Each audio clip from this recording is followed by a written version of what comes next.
Hi guys, it's LA, drugged to hell again. I was gonna sing you a song, but I forgot the words. Anyway, I am here I'm here because I am super drugged up, but I am recording because I was feeling lazy even though I'm like super highly medicated and can't walk. Ha, fun. I was feeling lazy, and so I was like, I gotta do something while I'm stuck in bed. So I'm back with another bedbound book review. Although I don't think I actually posted the first one I did, so I guess maybe I shouldn't say that I'm back. I'm here with a bedbound book review. I actually did a podcast about this book a while ago, but I wasn't used to the medium that I was using at the time. And so I basically just read off my written review for my podcast, and that was my podcast, and that wasn't what I should have done. So I'm going to talk about this book now in this review, and I'm going to try to keep it short. But I'm not wearing my glasses, and I'm having trouble focusing for lots of reasons. So,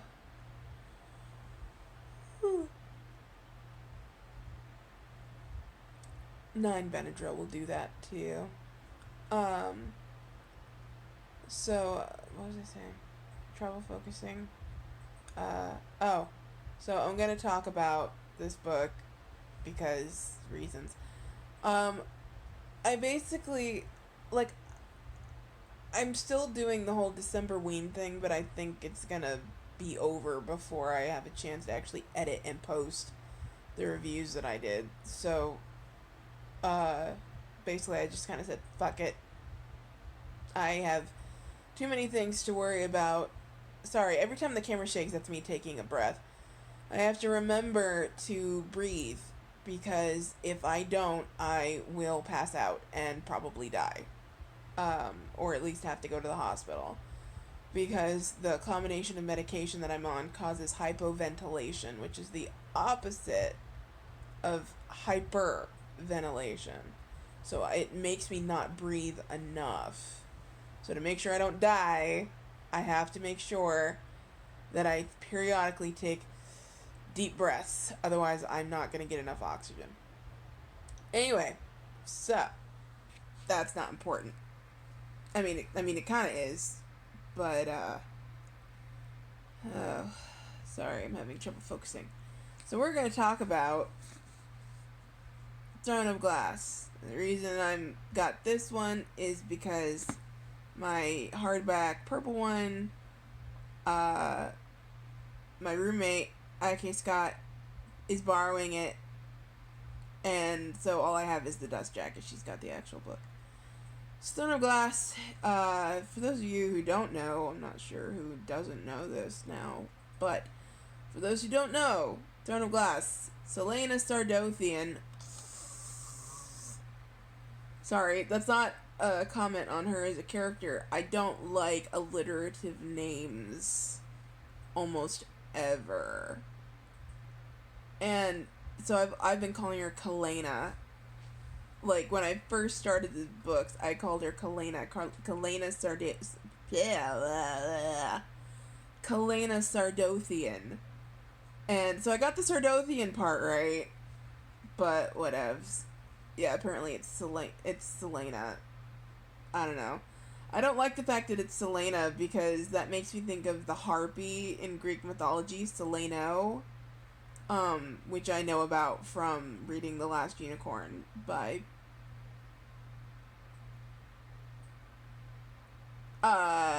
Peter Beagle. Ha ha ha, okay. I was like, Peter Dickinson. I'm like, no, Peter Dickinson, no. He died. That makes me sad. Anyway. So she is supposedly the greatest assassin in Adarlan. Now this is later, I know this because I've read all the books except Tower of Dawn so far. This is later retracted, and it's not that she's the best assassin in Adarlan, it's that she's the most famous assassin in Adarlan, which is not the same thing. And the reason why is, I think, the reason she's so famous, I think, is because nobody knows anything about her. And so, like, you know, you can tell a lot of stories about someone you don't know nothing about, you know? Her fame can grow without her really having to do much. Anyway, so she is Adarlan's assassin. Adarlan is the country that she's in. She is in a slave camp. Apparently the official pronunciation is Endovier. And I'm like, no, because French. So, Endovier. She's in the slave camp Endovier, working in the mines, when the crown prince of Adarlan, Prince Lorien, pops up and is like, hey, my dad's holding a tournament for whoever's going to be the assassin for the crown, and everyone on the royal council gets to put forth a champion, and I pick you as my champion. And she's like, why would I do that? And he's like, well, because I'm going to give you nice things. Like, I'll give you pretty clothes, and, you know, I'll feed you, and you won't be stuck here, and blah, blah, blah. And also, if you work for my dad for, I think it was either 3 or 5 years, I forget now off the top of my head, you will earn your freedom, and you will, you know, you'll get a royal pardon for killing all the people that you killed. And she's like, oh, okay, let's do that. And then it turns out there's, like, this conspiracy going on, because there's, like, this monster that's, like, going around killing people, and, like, scooping people's brains out of their heads and things. And, let me think, what else? There's the actual contest itself, which actually is not that big of a deal. I mean, she wants to win, but, like, it seems like it's a given from the beginning that she's gonna win. Like, there's no question, because she's better than almost all of these guys. Now, I think one of the reasons that she's better... Well, actually, two things. One of the reasons she's better is something that's not revealed until book 2. So I'm not going to talk about that right now. But the other reason she's better, I think, is just she's more mentally flexible than the rest of them. Like, they see a girl and they're just like, yeah, that can't do anything. And she sees them and she's like, let me assess all of you guys to see what kind of threats you are. And so then, like she is harder to take by surprise, because she's like, alright, all of you can possibly fuck me over. And they're just like, so, you're just a girl, you're just a set of tits and some curly hair. And, it sounded like an old British lady. God. So then, you know, basically, the premise of the first book is not very complex. Things don't start getting complex until, like, the series progresses. That's when things start getting a little, like, holy shit. And that's understandable, because it's Sarah J Maas's debut novel, first of all. Second of all, it is the first novel of its kind. It is one of those novels that changes the writing game, basically, for books. Now, a lot of people who don't like the book are like, what? No, it doesn't. Yes, actually it does. Other books have done this as well. Harry Potter did it. Twilight did it. And the thing is that so Twilight, Throne of Glass, and Harry Potter, although those books are of different, they're different kinds of books. Like, Harry Potter's middle grade, Twilight is young adult. Throne of Glass is marketed as young adult, but it's not young adult. It's new adult, because Selena is 18. Everyone else is 19 or older. So, like, you know, you've got 3 different age categories, you've got 3 different genres. Harry Potter is, like, urban fantasy, sort of. Twilight is paranormal romance, actually. It's not even urban fantasy, like City of Bones or anything like that. It's a paranormal romance. And then Throne of Glass is high fantasy. So these are three different age audiences, three different genres, but they all impacted juvenile fiction in different ways. Twilight changed the way that books were written, like the actual style of writing, the way things were described, how emotions were described. It allowed, by its popularity, and because it was the first book to gain that kind of popularity that did this thing, I believe the phrase is abstinence porn. I don't know. I think it's abstinence porn. Basically, it's like it puts all of this sensual and sexual tension into things that are not, like, very explicit, like touching and shit. It was the first non-contemporary novel for teens that did this, and so then it allowed other novels to do it. Also, it was one of the longest novels for YA that was, like, ever at the time that it came out. Not the longest, one of them. And so that also allowed for bigger books later on. And bigger books is then, and when you, Twilight really created the young adult genre, because before that, young adult and middle grade were kind of smushed together, and there wasn't as much nuance to the young adult's not really a genre, but we're just gonna call it a genre because I can't think of the word that I want right now. There wasn't as much nuance to the genre before Twilight came out, because once Twilight came out, it sort of expanded what people were doing in that genre, and then those things then opened other doors.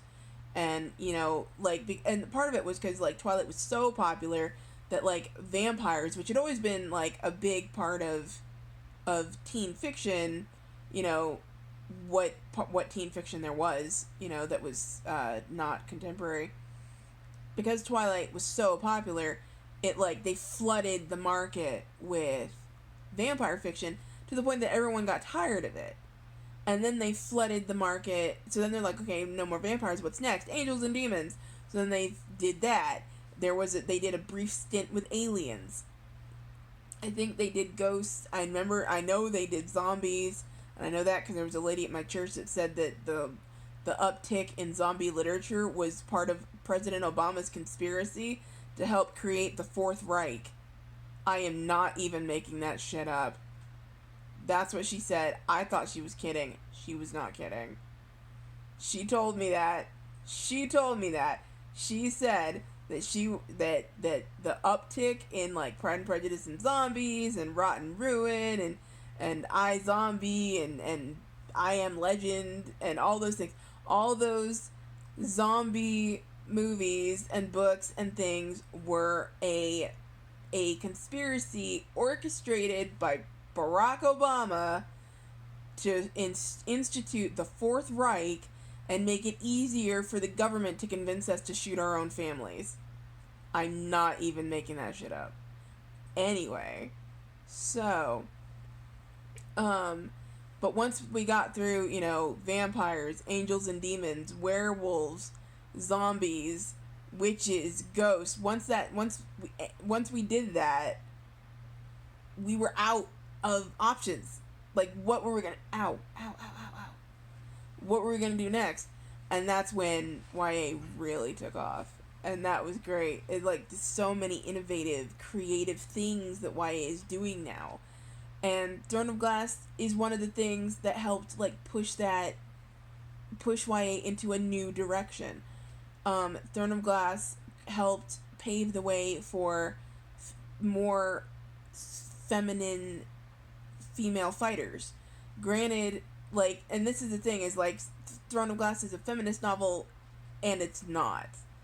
Because and now part of this, I think, is because you, as a writer, I know that you, the writer, you learn your craft by reading what is being written in your craft.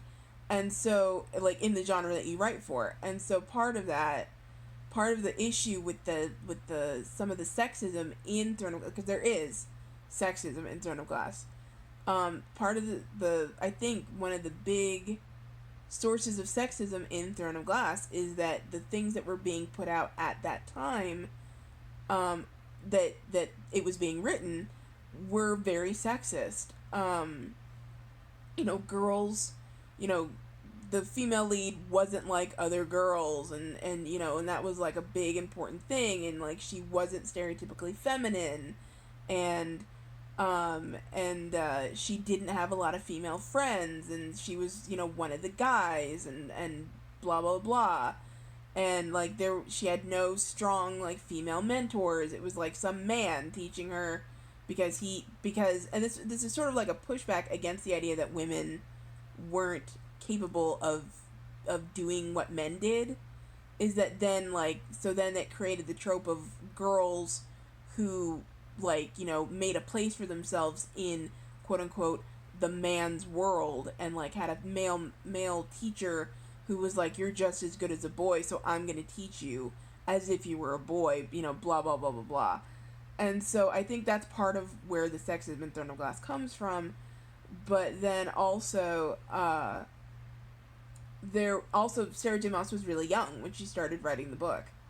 I mean, she was like really young, and that may sound like kind of like a cop out, like, oh, okay, she was young, so what? I have access still to some of the writing that I wrote when I was like 12. I don't have anything from before that, unfortunately, but I have from the time I was 12. I'm 28 now, and I can see the ways in which I internalized a lot of sexist messages that I got from other media sources, and then put it in my own work. So I can see why that would be there. But so there is sexism in Throne of Glass. Selena is very dismissive of Cawti, Lady Cawti Rompier, and she's also, there aren't a lot of girls that she is friends with. Now people talk about Nehemiah, and I'm gonna say Nehemiah because even though Sarah J Maas says it's pronounced Nehemia, it's not Nehemia, because the name Nehemiah is in the Bible and it's pronounced Nehemiah. Okay, it is not Nehemia. That sounds like an injury. I always say that, but it does. It sounds like an injury. She's not Nehemia. I'm not doing it. Anyway, people always talk about Selena. We talk about names. We got Cawti, and we got Aelin, and we got Selena, and we got Nehemiah, and Nehemia, and Kalena, and, so complicated. People talk about Selena and Nehemiah being friends, and, like, as an example of, well, she's got female friends. No, they are not friends. They seem like friends in the first book. I read the entire series except Tower of Dawn. They are not friends. And that's actually really sad, because Nehemiah is like the only black woman in the book until book 3. It's like she's the only black woman in the series until book 3. And then you meet two more of them, and she's actually she's not a good person. I mean, Selena's not a good person either. Actually, like and that's the other thing. Like, a lot of the women in the books aren't very good people, and I think part of that is Sarah J Maas's big push to have not nice girls, and show that girls don't have to be nice all the time, because that's like a big thing in society, is that nice girls can't do whatever. Like, that was in what's it called?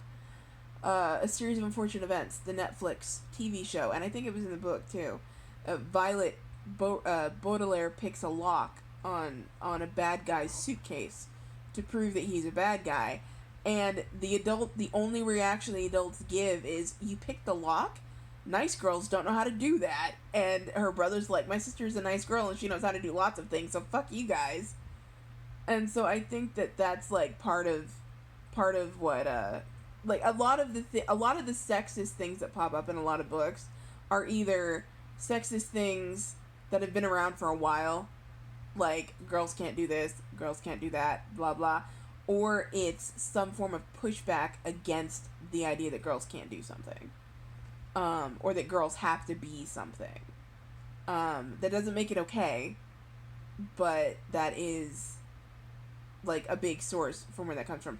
You see that in The School for Good and Evil. I talk about that in my reviews of that. Those aren't really reviews, they're rants, but whatever. So, there's... So Throne of... Like, I could talk about Throne of Glass I could give, like, a series of college lectures on Throne of Glass and what it has done for writing. And, the thing is, it has given women, female characters in YA, a larger scope for emotional response. They are allowed to be nasty. They are allowed to be cruel. They are allowed to be severely flawed in a way that female characters were not allowed to be for a long time. Male characters are severely flawed all the time. Like, there's some book series that I found out about, and I have no interest in it, so I don't remember what it's called, about a priest who goes around killing demons, and it's like, okay, that's fine, that's not, like, you know, that weird, but he's a cannibal, and he, like, he eats people, and tortures people, and, like, he murders prostitutes, or something. Like, he's, like, this horrible person, and we're supposed to like this guy. You see it in shows like The Sopranos. You know, Tony Soprano's a dick. He's a literal mob boss, and he's an ass, and we're supposed to sympathize with him at the end of the day. And, you know, that's in The Sopranos, that's in Deadwood, that's in so many things with male characters, and Throne of Glass was the first book, especially for teens, that had a female main character who was like that, that then also gained popularity. And I think part of that was because the first book was very readable. I mean, like, I read it in, like, 3 days. It was, like, I read it super fast, even though I was sick. And when I say sick, I mean, like, allergy-ridden sick. I was allergy-ridden sick, and I read it, like, boom, like that. The first time, now, granted, I had to edit it as I went, because there were things about Alana? No, that's Alana the Lioness. My bad. Selena, right. There were things about Selena that I just couldn't stand in the book. And I am also talking about the fact I did edit the first 2 books in the series to alter Selena's personality just a little bit. Made her a little less angry, because her anger was to the point that she was, like, thinking about killing people who really didn't deserve it. But, yeah, it's an interesting, like, the dichotomy is interesting, because you see a lot of, basically, like, and I see this in the reviews, too, they talk about how Aelin is only 18, like, going on 19, and she's considered one of the best assassins in Adarlan, and, like, how that's so impossible, and, like, oh, she, you know, she likes pretty clothes, and she can fight, and she can play the piano, and she likes to read. That's impossible. But then if you look at, like, James Bond, you know, James Bond, or Indiana Jones, or, you know, like, there are so many male characters in movies and books who do so many things just like that, and no one gives them shit about it at all. And so I think that Throne of Glass was very helpful in bringing, like, discussions about that to the forefront of, like, book discussions.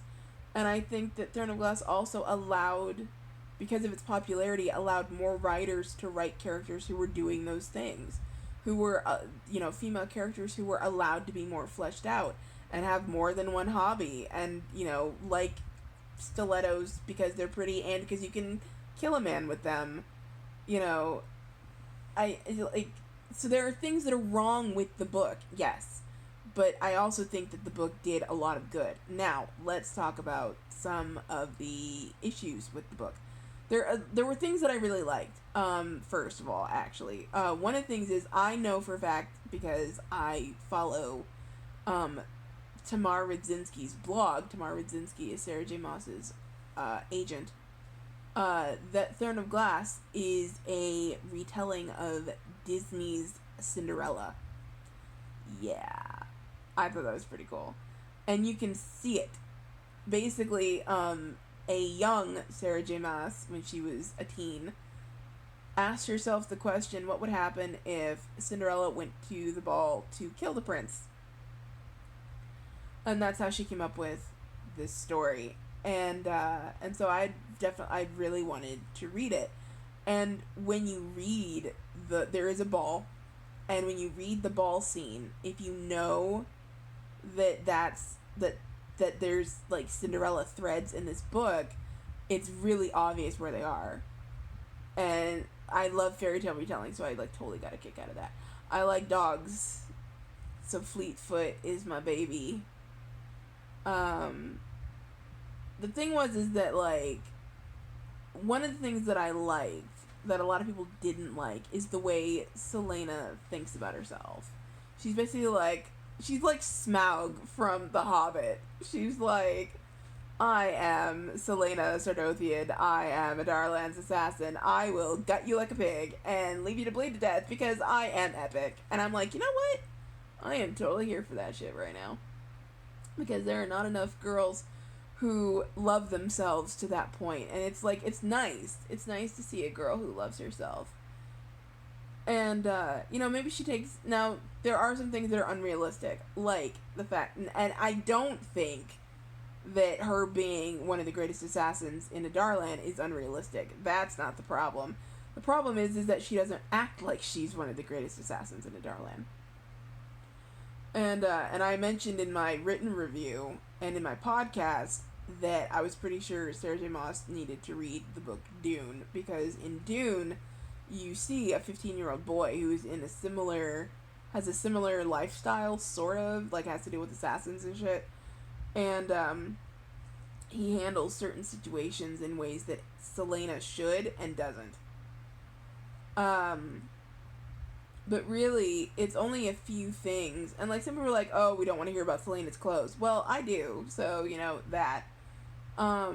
Or, oh, why does she, nobody cares about clothes, Selena. Stop thinking about them. It's like, well, no, let her enjoy her clothes.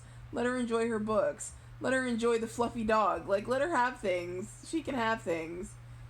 Because the thing is, girls do that. They think about clothes, and they think about books, and they think about dogs, and cats, and boys and things. And we also think about bills and the state of the country and, global warming and saving the whales and, fossil emissions and the Flint, Michigan crisis. We think about all of those things all at the same time. Like, our brains are made for multitasking. So, like, Throne of Glass is not perfect by any stretch. It's a little racist. There's like, where are all the black people? Now, granted, at 16, I don't expect Sarah J Maas to have known that there were actually a lot of black people in medieval Europe. I wouldn't expect anybody to know that who was that young.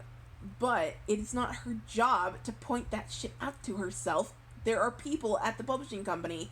It's their job to point that shit out. I'm sure there's somebody there, the copy editor or something, whose job it is to be like, where are all the black people? Just saying. There were certain plot points that I was surprised by. I was surprised that Dorian wasn't an asshole. He's a terrible prince. He sucks at his job of being a prince, but he's not an asshole. And I was surprised by who had put forth the bad guy, the main opponent. And sorry, I keep saying because my throat hurts because of my allergies.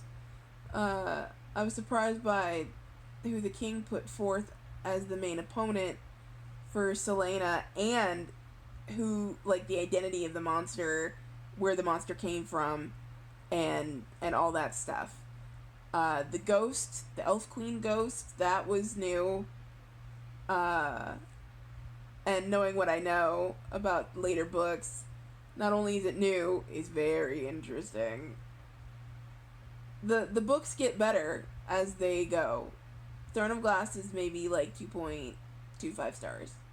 So 2.25 stars is Throne of Glass. It's an interesting book. It did a lot for how books are written. It's now there's so many other books like it, not in like plot wise, but in the good things that it's got that it introduced into YA, that you don't need to read it in order to get those things. It's gonna be one of those things. It's gonna be a classic. It's gonna be, and the thing is, being a classic doesn't necessarily mean that something is great. It just means that it was the first to do that thing. So like Harry Potter is a classic because it was the first to write that story in that way. Twilight is a classic because it was the first to write that story in that way. So Throne of Glass is going to be a classic for the same reason. So that's pretty cool. So you may want to read it because it's a classic. You may want to read it because, Sarah J Maas does have the ability to make you care about these characters even though they're kind of sucky people. There aren't very many good people in the series. They're not evil people. She's not like Hitler, but she's not, Mary Magdalene either. It's just, yeah, it's an interesting book. And yeah, that's it. That's all I got. Sorry. Shit, I just realized something. I am sick in bed and I don't have my patron list. And I got a new patron. Fuck. Alright. I think I know this.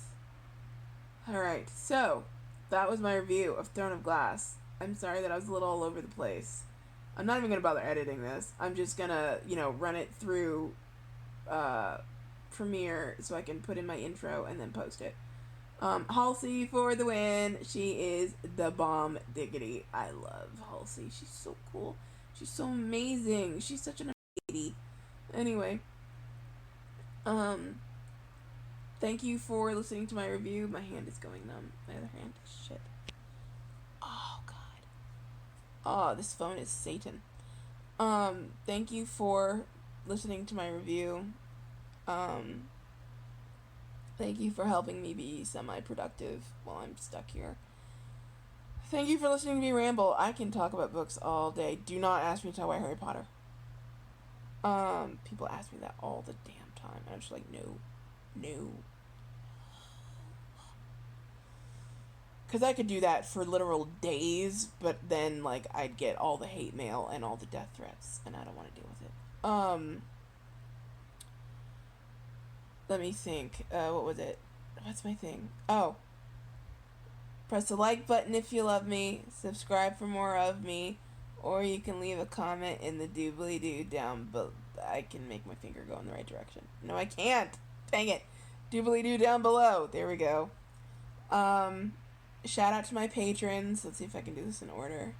I'm super, super high right now. Amanda. Belle. Chelsea. Cynthia, ouch, Lorien, Whitney, Sabrina, she's the new one, and I didn't write her name down. If I got her name wrong, I'm gonna post it on, splash it on the screen. Shout out to you guys. Thank you for being my patrons. I love all of you so much. You make everything feel so much better. Thank you for everything that you do for me. Whoa, I'm way out of focus here. Thank you for everything that you do. You guys make it worth it to make these videos. Let me think. What else? Check me out on Archive of Our Own.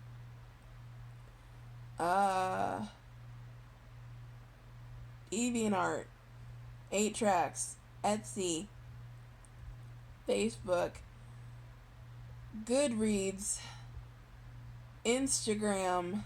Yes, I have Instagram now. Instagram, Patreon, Pinterest, fanfiction.net, fictionpress.com, filmfiction.net, Wattpad, Twitter, Tumblr, and YouTube. I got it. Or you can buy me a coffee. And I will see you guys. Maybe. I can't really see anything right now. Oh, my eyes sticking closed. I will see you guys in the next video.